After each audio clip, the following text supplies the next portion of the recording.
আল্লাহ রাসূল যেদিন মদিনার মধ্যে হিজরত করেছিলেন, হযরতে সালমান ফারসি রাদিয়াল্লাহু তাআলা আনহু ওই দিন খেজুর গাছের মধ্যে ওঠা 80 বছরের বয়স্ক একজন পুরুষ সেই 1 থেকে 150 ফুট একটা খেজুর গাছের মধ্যে উঠে তাকিয়ে দেখতেছেন ইয়াসরিব অর্থাৎ মদিনা শহরের মধ্যে আনন্দের হিল্লোল বয়ে যাইতেছে। 400 বছর আগে, কয়শো বছর? হযরতে তুব্বা বাদশাহ, তুব্বা আউয়াল হিমিয়ারি বলা হয়ে থাকে ওনার নাম, আবার মতান্তর আছে, বিভিন্ন নামও পাওয়া যায়। তুব্বা বাদশাহ এটা সংক্ষিপ্ত, এখানে কোনো সন্দেহ। উনি আসছে মক্কা নগরীতে। কোথায় আসছে? মক্কা নগরীতে আইসা উনি দেখতেছে যে বিভিন্ন এলাকায় গেছে, তার কাছে আইসা মানুষ অনেক কিছু চাইছে, তার গুণকীর্তন করছে, দেখা করছে। আমরা আসলে আলেম ওলামাদের সাথে হাত মিলাই না ওরকম, কিন্তু মক্কায় দেখে যে কেউ তার কাছে আসে না, হাত মিলায় না, কিছু চায় না, প্রশংসা করে না। তখন ওনার সাথে যে খ্রিস্টান আলেমরা ছিল, ইহুদি আলেমরা ছিল, তাদেরকে ডাইকে বলতেছে যে এই এলাকায় যে কোনো লোকজন আমার কাছে আসে না, কারণ কি? কয় হুজুর আপনার কাছে আইবে কি? এই এলাকায় একটা ঘর আছে যেটার নাম হলো বাইতুল্লাহ। কি নাম? মানুষ সেই বাইতুল্লাহ যায়, আপনার কাছে এই জন্য আসে না। কয় আমি ওই ঘরটা ভাই গেলাম। বলতে দেরি, তার নাক কান দিয়ে রক্ত পড়া আরম্ভ করছে, একেবারে অল্প সময়ের মধ্যে পুজ পড়া আরম্ভ করছে, গন্ধে মানুষ কিনারায় যাইতে পারে না। এবার সব আলেম ওলামা, চিকিৎসক, কবিরাজ যা আছে সদর সবাইকে ডাইকে কয় যে আমার কি রোগ হয়েছে, তোমরা চিকিৎসা করো। চিকিৎসা করতেছে কিন্তু কোন রোগের আগামাতা পাইতেছে না। তো এবার আলেম ওলামারে কয়টা আপনারা একটু দেখেন, চিন্তা করে যে আসলে কি।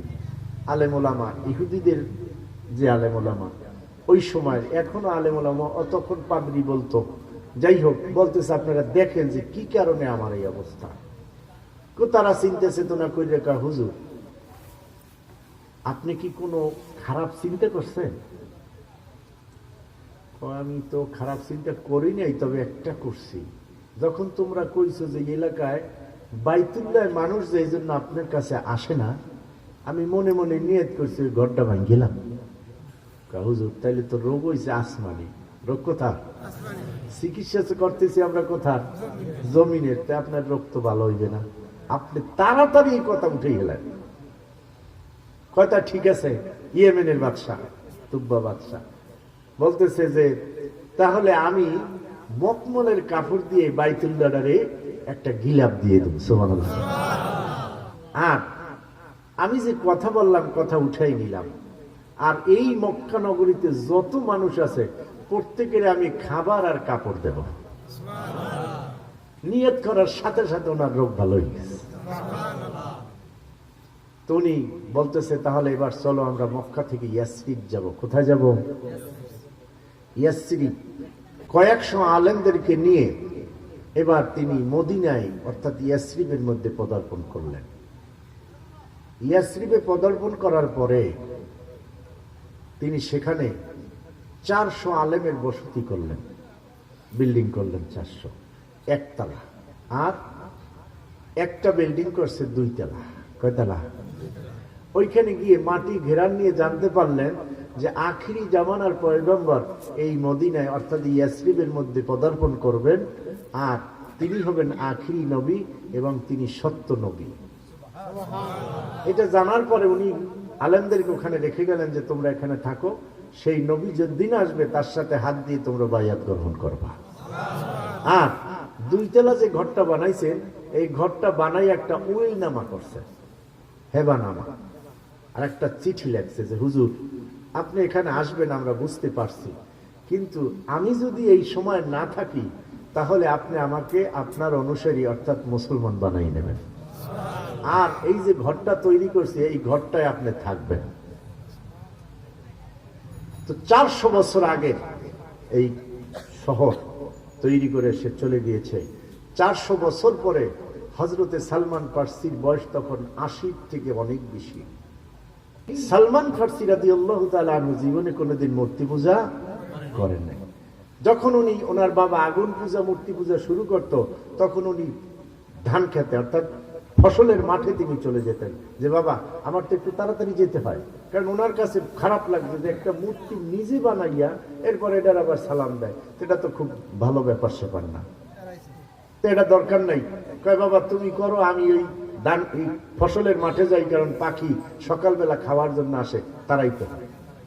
আর রাত্রে যখন একটু দেরি করে আসে, কয় বাবা ওই যে সন্ধ্যার সময় আবার পূজা করে, এই জন্য দেরি করে আসতো, যে বাবা আমি যদি তাড়াতাড়ি আসি তাহলে ফসলের মাঠে বিকেলেও পাখিরা খেতে আসে, তাদেরকে তারাই এই জন্য আসি, এই জন্য দেরি হয়, আমি তোমার অমতে না, বিরোধী না। কৌশল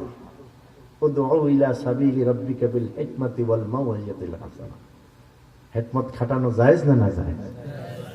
যাই হোক, এইবার সালমান ফার্সি এক এক করে আরবে যখন আসছেন, তখন অনেক মনিবের হাত বদল হইয়া বিক্রির পরে বিক্রি, বিক্রির পরে বিক্রি, এরপরে 80 বছর বয়সে যখন উপনীত হয়েছেন, তখন তিনি এক বহিরার কাছে, এক পাদ্রীর কাছে জানতে পেরেছেন যে মক্কা নগরী থেকে একজন লোক মদিনায় আসবেন, তিনি হবেন সত্য নবী, তার পিঠের মধ্যে মোহরে নবুয়ত থাকবে এবং তিনি কোনো জাকাতের মাল খাইবেন না, তিনি হাদিয়ার মাল খাইবেন। কয়টা কথা?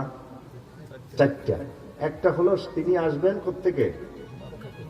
মক্কা থেকে। 2 নম্বর হলো তিনি মদিনায় আসবেন, কিন্তু জাকাতের মাল তিনি খাবেন না, হাদিয়ার মাল তিনি খাইবেন, এবং পিঠের মধ্যে কি থাকবে? মোহর থাকবে। তাহলে 4টা বিষয় পরীক্ষা করতে হবে। তিনি যখন খেজুর গাছের মাথায়, তখন দেখলেন ইয়াসরিবের মধ্যে আনন্দ, আনন্দ আর আনন্দ। আল্লাহ রাসূল যখন মক্কার থেকে মদিনায় হিজরত করতেছেন, ওই দিন আসার সময় আল্লাহ রাসূল ঘরের মধ্যে যখন বসা, আল্লাহ রাব্বুল আলামিন বললেন এই মুহূর্তে আপনি মদিনায় চলে যান। আল্লাহ রাসূল মদিনায় যাওয়ার জন্য প্রস্তুতি নিলেন। হযরত আলীকে বললেন, আলী আমার চাদর গায়ে দিয়ে তুমি ঘুমাও, কারণ আমার কাছে অনেক মাল গচ্ছিত রাখছে, এই মালগুলি সকালবেলা তুমি তাদের কাছে পৌঁছে দিবা, আর আমি এখন মক্কা থেকে মদিনায় চলে যাই। তিনি তাকাই দেখলেন হাজার হাজার মানুষ। ওইদিকে দারুন নদওয়ায় সিদ্ধান্ত হয়েছে যে মুহাম্মদ সাল্লাল্লাহু আলাইহি ওয়াসাল্লামের মাথা যে কেটে দিতে পারবে তাকে 100 উট দেওয়া হবে। সবাই ঘেরাও করছে, নবীরে মারবে। আল্লাহ রাসূল আল্লাহর কাছে কয়, আল্লাহ আমি এখন কেমন করব? আল্লাহ রাব্বুল আলামিন বলেন, এক মুষ্টি মাটি বালুকা রাশি আপনার হাতের মধ্যে নেন, আর শাহাদাতুল ওযু বলে সামনের দিকে নিক্ষেপ করেন। নিক্ষেপ করলে আমি ঈদ রমাইতা ওয়া মা রমাইতা ঈদ রমাইতা ওয়ালাকিন্নাল্লাহ রমা। আমি কি করব? ছিটাইয়া সরাইয়া মরিচের গুঁড়া বানাইয়া সবার চোখের মধ্যে পৌঁছাই দেব, তারা চোখ ডলতে থাকবে, আর আপনি ভিড় সরে সরে এরপরে মক্কা থেকে মদিনায় হিজরত করেন। আল্লাহ রাসূল চলে গেলেন। চিন্তা করলেন যাবো তো, তার বাইতুল্লাহর সামনে 2 রাকাত বাইতুল্লাহর ভিতরে নামাজ পড়ে যাই। তো বাইতুল্লাহর ভিতরে 2 রাকাত নামাজ আদায় করে আল্লাহ রাসূল শেষ মক্কা থেকে বিদায় নিয়ে যাবেন। তালহার কাছে চাবি। কার কাছে চাবি? আল্লাহ রাসূল তালহার কাছে গিয়ে বললেন, তালহা বাইতুল্লাহর চাবিটা আমাকে একটু দাও, আমি 2 রাকাত নামাজ বাইতুল্লাহর ভিতরে আদায় করব, এরপরে আমি চলে যাব। তালহা বললেন, হুজুর আমিও মনে মনে আপনারে মহব্বত করি ঠিক, কিন্তু আমি কাউকে বলবো না, আপনি তাড়াতাড়ি চলে যান, আর চাবিও আপনাকে দেব না। আপনি যান তাড়াতাড়ি, পলাই যেতেছেন যান, যদি বেতাল করেন কই দেন, মহব্বত করি এই জন্য কমু না, আপনি যান। আল্লাহ রাসূল বললেন, তালহা আল্লাহ রাব্বুল আলামিন আমাকে বলেছেন একদিন না একদিন এই মক্কার গভর্নর বানাইয়া আমাকে আল্লাহ নিয়ে আসবেন, তখন কিন্তু ঠিক এই চাবি আমার হাতে চলে আসবে। তালহা তখন কি বিচার হবে? তালহা বললেন, হুজুর আপনি এখন যাইতেছেন পলাইয়া, ঠিক, আর আপনি বাদশাহ হয়ে আসবেন, প্রেসিডেন্ট হয়ে আসবেন, এই আকাশ কুসুম স্বপ্ন আপনি দেখেন না, আপনি তাড়াতাড়ি চলে যান, তা না হলে আমি লোকজন ডাক দেব। আল্লাহ রাসূল চোখের পানি ছেড়ে দিলেন, বাইতুল্লাহর কাছে চলে আসলেন। মাকাম ইব্রাহিমের সামনে 2 রাকাত নামাজ আদায় করে বাইতুল্লাহকে এভাবে ধরে ডাক দিলেন, বাইতুল্লাহ, ওরে বাইতুল্লাহ, তোরে আমি এত মহব্বত করি, আজকে তালহা আমাকে ভিতরে 2 রাকাত নামাজ আদায় করতে দিল না। আমার মন চাই না তোরে ছেড়ে দিতে, তথাপিও আল্লাহর হুকুম পালন করার জন্য আমি চলে যাচ্ছি। আল্লাহ রসুল চলে গেলেন। সুয়ার পর্বতের মধ্যে, গুহার মধ্যে আল্লাহ রসুল অবস্থান করলেন। সুরাকা দেখলেন আল্লাহ রসুল চলে যাচ্ছে, তাকে ধরতে হবে। এইবার সুরাকা একজন বড় যোদ্ধা, গায়ের মধ্যে লৌহ বর্ম পরবেন। 3-4টা পোশাক ছিল, একটা পরে দেখে যেটা ফিট হয় কিনা, আবার সেটা খুলে আবার আরেকটা পরে এটা ফিট হয় কিনা, কারণ আল্লাহ রাব্বুল আলামিন তার মাথার মধ্যে ঢুকাই দিয়েছেন একটা করে পোশাক চেঞ্জ করো, আর এই ফাঁকে আমার বন্ধু সামনের দিকে আগাইয়া যাক। আল্লাহ রাসূল চলে যাচ্ছেন মক্কা থেকে মদিনার দিকে, এক এক করে পোশাক চেঞ্জ করার পরে যখন পোশাক সিদ্ধান্ত হলো হেলমেট কোনটা পরবো, 1-2টা করে পরিবর্তন করতেছে। আল্লাহ রাব্বুল আলামিন তার বন্ধুকে আগায়ে নিতেছেন। এইভাবে যাইতে যাইতে আল্লাহ রাসূল সুয়ার পর্বতের গুহার মধ্যে অবস্থান করলেন। আল্লাহ রাব্বুল আলামিন ফেজায়ে বদরি পয়দা কুন ফেরেশতি তেরি নুসরত কো अगर दूसे उधर सकते अगर दूसे कतर अंदर कतर अभी। আল্লাহ রাব্বুল আলামিন বলেন, ও মুসলমান, আমি ওই দিন এমন সৈনিক দিয়েছিলাম যেই সৈনিক কোনো মানুষ দেখে নাই, অদৃশ্য সৈনিক, যাদেরকে চোখে দেখা যায় না, কিন্তু আল্লাহ রাব্বুল আলামিন সেটাকে বাঁচিয়ে নেন পাহারা দিয়ে। এই ধরনের সৈনিক আমি দিয়েছিলাম। আল্লাহ রসুল যখন গুহার মধ্যে ঢুকছে, কবুতরকে বললাম, কবুতর তুমি বাছা বানাও, ডিম পারো, বসে যাও। মাকড়সাকে বললাম, মাকড়সা এই গিটির মধ্যে তুমি জাল বুনে দাও, কারণ জাল বুনা গেট থেকে যদি কেউ ঢোকে মানুষের গায়ে লেগে মাকড়সার বাসা ছিন্ন হয়ে যায়, ঠিক কিনা? আল্লাহ রসুল ভিতরে ঢুকলেন, কবুতর বাসা বাঁধলো, মাকড়সা বাসা বানাইলো। সুরাকা আসলো আরো লোকজন নিয়ে, আইসা বলতেছে, আমি দেখছি এই গুহার মধ্যে ঢুকতেছে। আহাম্মক কথাকার, যদি কোনো মানুষ এই গুহার মধ্যে ঢুকে তাহলে তো এই মাকড়সার বাসা থাকতে পারে না, ঠিক না ব্যাঠি? কবুতর বাসা বাঁধতে থাকতে পারে না, সুতরাং তুই ভুল বলছো, কোথায় আছো? আল্লাহ রাসূল ভিতরে অবস্থান করতেছে। হযরত আবু বকর সিদ্দিক তাকিয়ে দেখতেছেন। অন্ধকার থেকে আলোর দিকে তাকাইলে দেখা যায়, কিন্তু আলোর থেকে অন্ধকারের দিকে দেখা যায় না, ঠিক না ব্যাঠি? তারা ছিল অন্ধকারের মধ্যে, আরো কবুতরের বাসা বাঁধা, আরো মাকড়সার বাসা বাঁধা। আল্লাহ রসুলকে বলতেছেন, হুজুর ওই যে শত্রু বাহিনী আসছে। আল্লাহ রসুল বললেন, আবু বকর, ইন্নাল্লাহা লা তাহজান ইন্নাল্লাহা মা'ানা। আমরা তো একজন নয় আর 2 জনও নয়, আমাদের সাথে আল্লাহ রাব্বুল আলামিন আছেন। কি আছে?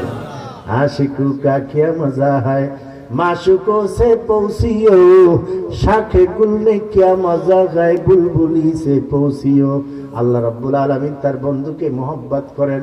শুধু আল্লাহ রাব্বুল আলামিন নয়, তামাম পৃথিবীর সকল কি আল্লাহ রসুলকে মহব্বত করত, ঠিক না ব্যাঠি? 1000 বছর পূর্বে ওই পাহাড়ের গর্তের মধ্যে একটা সাপ অবস্থান করতেছেন। ওই সাপ জানতে পারছে যে আল্লাহ রসুল এই গুহার মধ্যে অবস্থান করবেন। ওই সময় তার চেহারা এক নজর দেখার জন্য আমি গুহার মধ্যে থাকব। 1000 বছর অপেক্ষার পরে আজকে আল্লাহ রসুল যখন গুহার মধ্যে ঢুকছেন, হযরত আবু বকর সিদ্দিক রাদিয়াল্লাহু তাআলা আনহু, যিনি ছিলেন আল্লাহ রসুলের সবচেয়ে প্রিয় বন্ধু, আল্লাহ রসুলকে বলেছিলেন, হুজুর সম্পদ হবে আমার। সম্পদ কার? আবু বকর। সম্পদ আমার, আর আপনার হাতে বন্টন করবেন, এইটাই আমার কাছে ভালো লাগে। হুজুর, দিনে আপনার খেদমত আমি করি, কিন্তু রাতে আমি ঘুমাইতে পারি না। কে আপনার খেদমত করে হুজুর? আল্লাহ রাসূল বললেন, আবু বকর এইভাবে যদি আপনি কান্দেন আর চিন্তা করেন আপনার স্বাস্থ্য নষ্ট হয়ে যাবে, হুজুর যাক আমার পিতা মাতা আপনার জন্য কোরবান হয়ে যাক, আমার যদি একটা মেয়ে থাকতো আমি আপনার সাথে বিবাহ দিয়ে দিতাম। হযরত আবু বকরকে আল্লাহ রাব্বুল আলামিন মেয়ে দিলেন, নাম কি? আয়েশা সিদ্দিকা রাদিয়াল্লাহু তাআলা আনহা। হাজারো হাদিস বর্ণনা করেছেন আম্মা জান আয়েশা সিদ্দিকা রাদিয়াল্লাহু তাআলা আনহা বর্ণনা করেছেন, আল্লাহ রাসূল একদিন গোসল করে বসেছেন। আম্মা জান আয়েশা সিদ্দিকা রাদিয়াল্লাহু তাআলা আনহা গায়ের মধ্যে তৈল মালিশ করতেছেন, এমন সময় দেখতেছি গায়ের মধ্যে বসন্তের গোটার মতো দাগ দেখা যায়।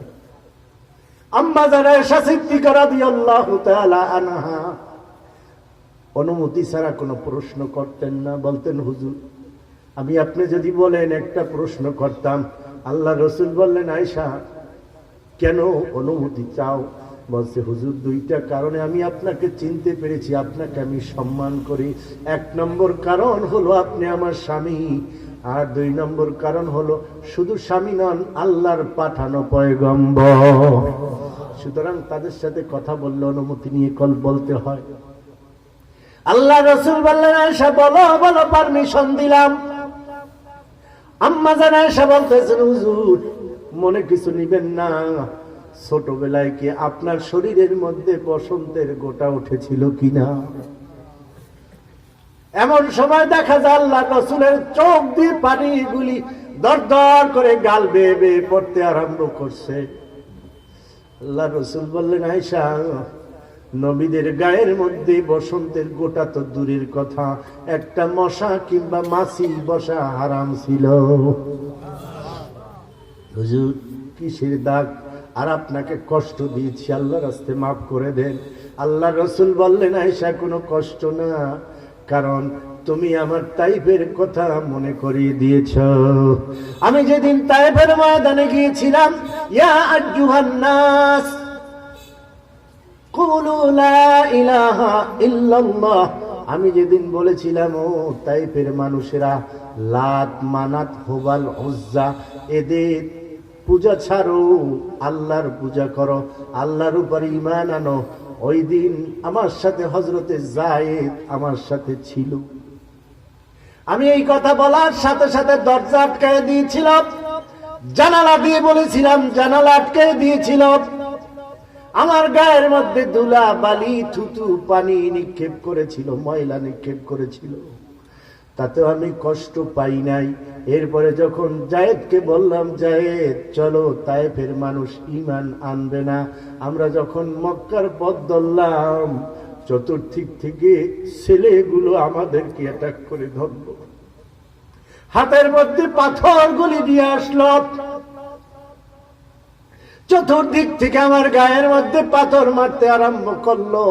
হযরতে যায়েদ ইবনে হারেসা যায়েদ বিন হারেসা বলতেছে ও দুনিয়ার মানুষ, একটা ওয়ালের মধ্যে পাথর লেগে এরপরে যদি দ্বিতীয় ওয়ালের মধ্যে লাগে প্রথমটায় বেশি কষ্ট না দ্বিতীয়টায় বেশি কষ্ট?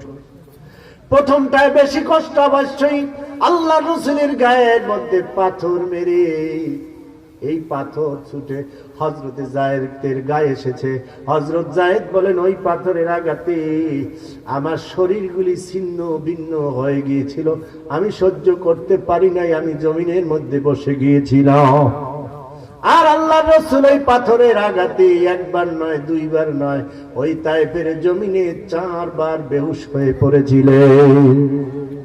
এক একটা পাথরের আঘাতে চামড়াগুলি ফিটে যাচ্ছিল। আল্লাহ রাসূলকে নিয়ে একটা জায়গায় বসাইলেন। হযরতে যায়েদ দেখতেছে রক্তে রঞ্জিত হয়ে জুতা মোবারক পায়ের সাথে আটকাই গিয়েছে, জুতা খুলতে চায়। আল্লাহ রাসূল বললেন যায়েদ রে জুতা দইরা টান দিস না, কলিজা আমার ছিঁড়ে যাচ্ছে। আল্লাহ রাসূল একবার নয় দুইবার নয় 4 বার বেহুশ হয়ে বসলেন।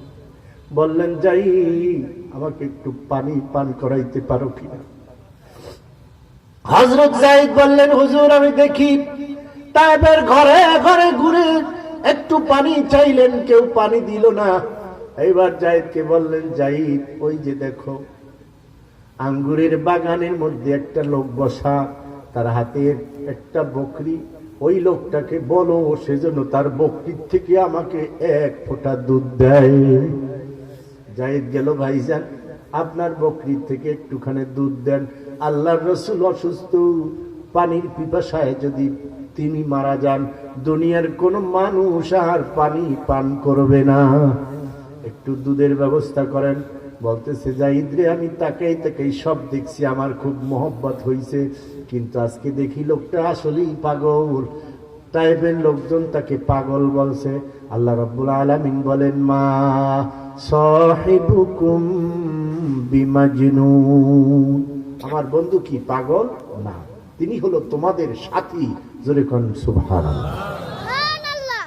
এইবার জাহিদ বলতেছে আল্লাহ রাসূলের কাছে গিয়ে, হুজুর বকরি কেমনে দুধ দিবে, বকরি গাভিন হয় নাই, বাচ্চা দেয় নাই।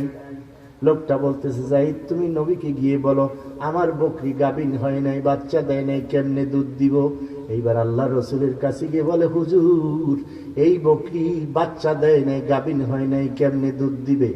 আল্লাহ রসুল বললেন, জাহিদ তুমি চলে যাও, তার কাছে তাকে গিয়ে বলো সে যেন অনুমতি দেয়। বকরি দুধ দেয়া না দেয়া সেটা আমার ব্যাপার আর আল্লাহর ব্যাপার। সুবহানাল্লাহ। আল্লাহ রসুলকে এইবার খবর যখন দিল, ওই লোকটা ডাক দিয়ে বলল, জাইদিরে যদি দুধ না দেয় আমি জীবনের শেষ পিটানি মোহাম্মদকে পিটাবো, কারণ সে একজন পাগল। নাউজুবিল্লাহ।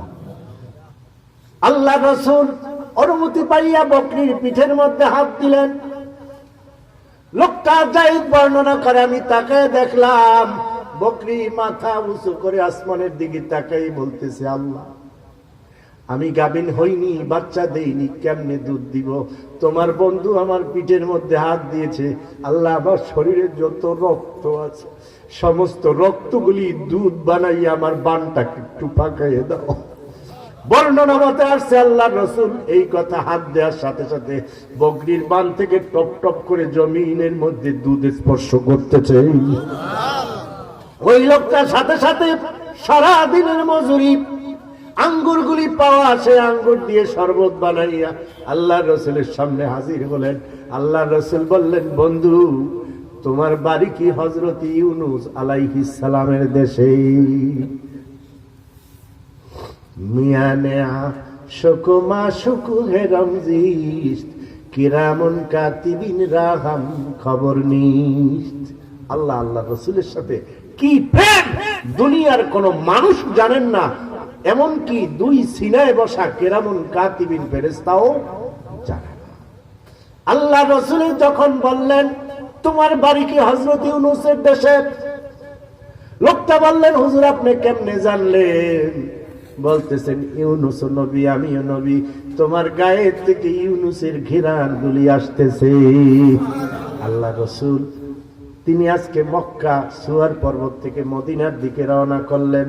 মদিনার মধ্যে গেলেন, হযরতে সালমান ফার্সি 1 থেকে 150 ফুট গাছের মাথায়, ঠিক নেবে ঠিক মনে আছে না বলছেন, তিনি দেখতেছেন মদিনার মধ্যে বিশাল আনন্দ। আল্লাহ রসুল উটির পিঠে বসা। আল্লাহ রসুল মদিনার মধ্যে গেলেন, মদিনার লোকজন সবাই বলতেছে, হুজুর আপনি আমার বাড়ির মেহমান হন। আর একজন কয় আমার বাড়ির মেহমান হন, আর একজন কয় আমার বাড়ির মেহমান হন, আর একজন কয় আমার বাড়ির মেহমান হন। আল্লাহ রসুল বললেন, আমি যে কোনো এক বাড়ির মেহমান হতে পারবো, কিন্তু কার বাড়ির মেহমান হব আমি এইটা জানি না। গিয়ে যার বাড়ির সামনে বসবে আমি তার বাড়ির মেহমান হব। জোরে বলেন আলহামদুলিল্লাহ। আল্লাহ রসুল উটের পৃষ্ঠে বসা। লোকজন কেউ খৈর ভুসি নিয়ে আসছে, উট যা খায়, কেউ কাঁচা ঘাস নিয়ে নাড়ানাড়ি করতেছে, কেউ খাবার নিয়ে আসছে, কেউ ফল ফুরুষ নাড়ানাড়ি করতেছে, কেউ খৈর ভুসি নাড়ানাড়ি করতেছে। উট যা খায়, যদি কাঁচা ঘাস পছন্দ হয় আমার বাড়ির দরজা আসলে উটের লাগাম ধরবো আর ছাড়বো না। আর একজনে চিন্তা করে, আমি খৈল ভুসি নিয়ে আসলাম, উটের সামনে ধরবো, উট যদি আমার সামনে কোনো মতে আসে আমি ধরবো আর ছাড়বো না। কিন্তু উট ডানের তাকায় বামে তাকায়, সামনের দিকে পা বাড়ায়, আস্তে আস্তে গিয়ে এক জায়গার মধ্যে একটা পাক মারলেন। হাদিসের কথা। এক জায়গার মধ্যে একটা চক্কর দিলেন, এরপরে ওই যে 400 বছর আগে তুব্বা বাদশার তৈরি 2 তলা যে ঘরটা, ওই ঘরের সামনে গিয়ে উট আস্তে করে বসে গেলে। সুবহানাল্লাহ। কুলিল্লাহুম্মা মালিকাল মুলকি তুতিল মুলকা মান তাশা ওয়া তানজিউল মুলকা মিম্মান তাশা ওয়া তুইজ্জু মান তাশা ওয়া তুযিল্লু মান তাশাউ বিয়াদিকাল খায়র ইন্নাকা আলা কুল্লি শাইইন কাদির। গাগাদারা মুলকে বখশি গা সাহারা চুগাদার আজবরায়ে নিমে নানে দরবদর হয় রাকুনি।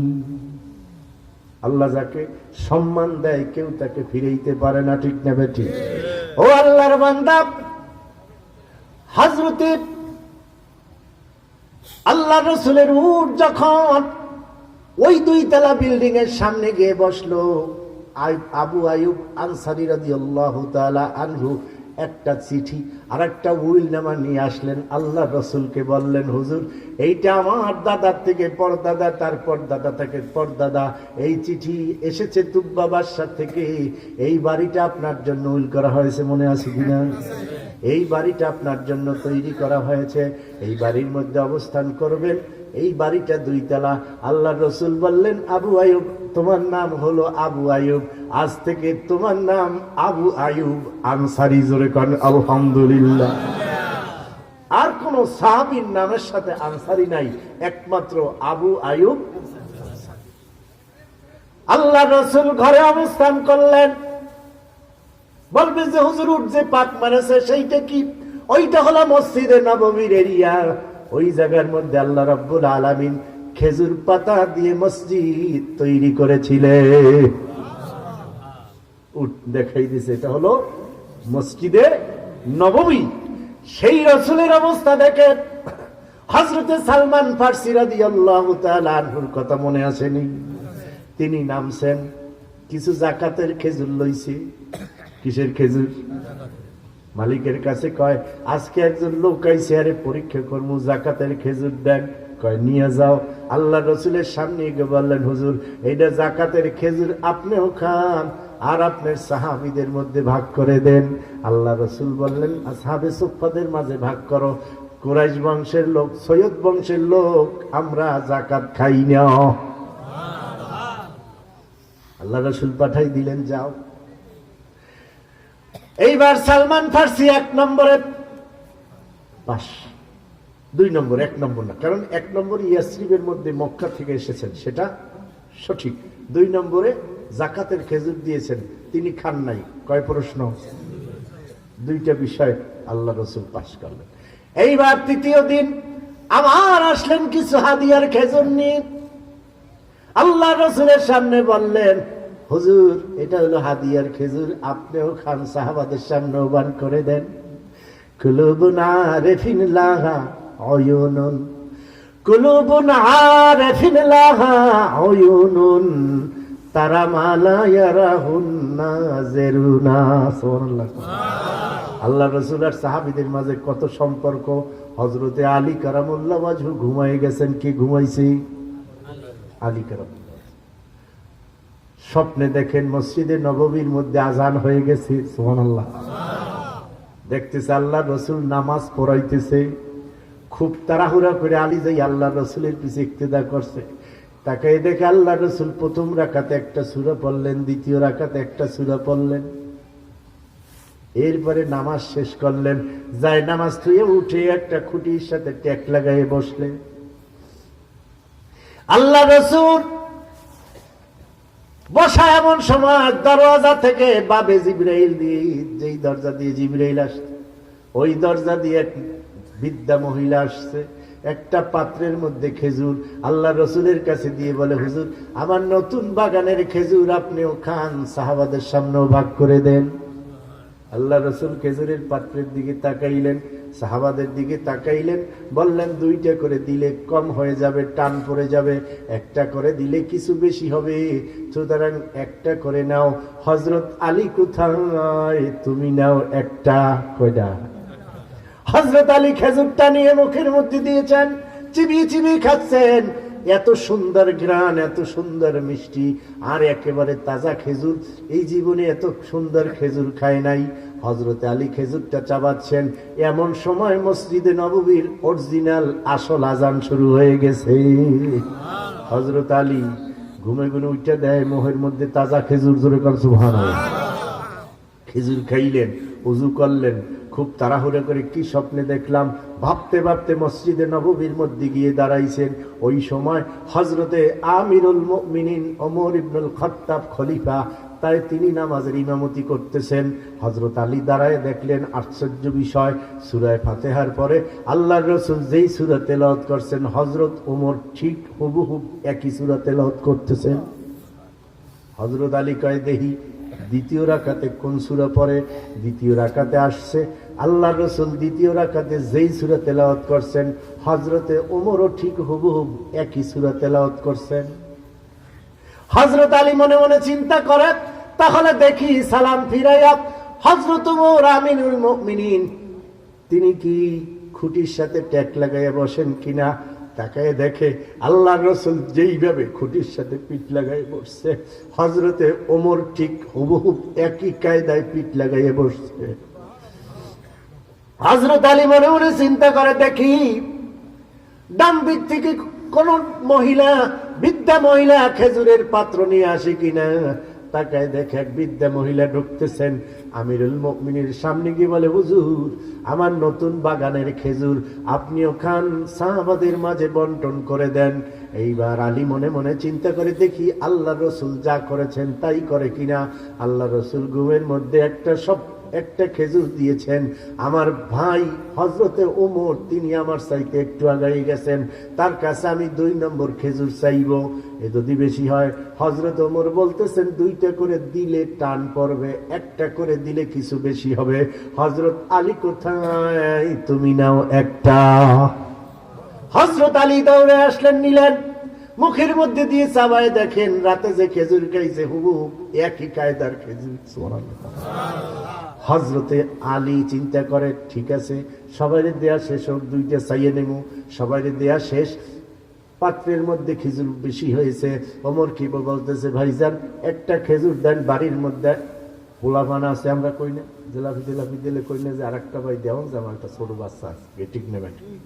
হযরত আলী যখন চাইলেন, হযরত ওমর তাকে বলে, আলী স্বপ্নের মধ্যে যদি আল্লাহর রাসূল তোমাকে 2য় নম্বর খেজুর দিত, আমিও দিতাম, আমিও কিন্তু দিব না।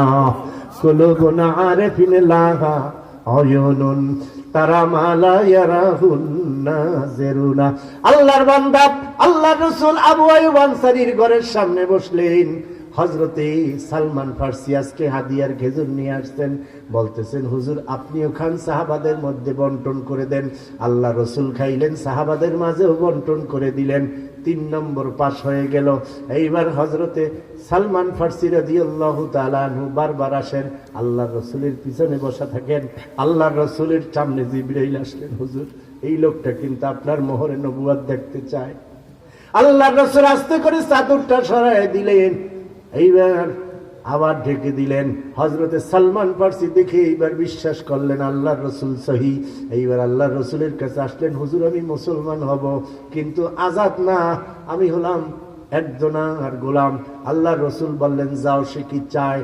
গিয়ে বলল, আমি আজাদ হতে চাই, আপনি কি চান? বলতেছে, আমি চাই একটা স্বর্ণের পাথর, যদি তুমি দিতে পারো তোমারে আজাদ করে দেব। আল্লাহ রসুলের কাছে গিয়ে বললেন, হুজুর সে চায় একটা বড় পাথর, সেটা যদি স্বর্ণ হয় তাহলে আমারে আজাদ করো। আল্লাহ রসুল একটা পাথর উঠে তার হাতের মধ্যে দিলেন। হযরতে সালমান ফারসি দেখলেন হাতের মধ্যে দেওয়ার সাথে সাথে আর পাথর নয়, তার স্বর্ণ হয়ে গেছে। এবার নিয়ে দিলেন, নেন আপনি আমারে আজাদ করেন। কোরে বেড়া, তোরে আজাদ করমু, পাইছে কই, কোন জাদু করতেছি তোরে, তোরে আজাদ করম যাইবে না, এদিকে আয়। এইবার একটা মরুভূমি দেখাইলেন। ওই মরুভূমি দেখায় বলতেছে, দেখ কত বড় মরুভূমি, পূর্ব দেখা যায়, পশ্চিম দেখা যায় না। এই মরুভূমির মধ্যে খেজুর গাছ লাগাবি, এই খেজুর গাছ বড় হবে, ফল হবে, পাকবে, খেজুর কেটে নামাই দিবি, এরপরে আজাদ। আল্লাহ রসুলের কাছে এসে কান্দে দিয়েছে, হুজুর এত বড় শর্ত পালন করা সম্ভব না। আল্লাহ রসুল বললেন, কি শর্ত বলো? বলতেছে, হুজুর তার এই বিশাল মরুভূমি, এই মরুভূমির মধ্যে খেজুর গাছ যদি লাগাই দেই, সেই খেজুর গাছে যদি খেজুর হয়, এরপরে পাকবে, কাটবো, এরপরে আমাকে আজাদ করে দিবে। আল্লাহ রসুল বললেন, যাও তুমি রাজি হয়ে যাও। সুবহানাল্লাহ। আল্লাহ রসুল বললেন, হযরত আলী তুমি কোথায়? হুজুর তোমার আমার সাথে যেতে হবে। ঠিক আছে হুজুর যাও।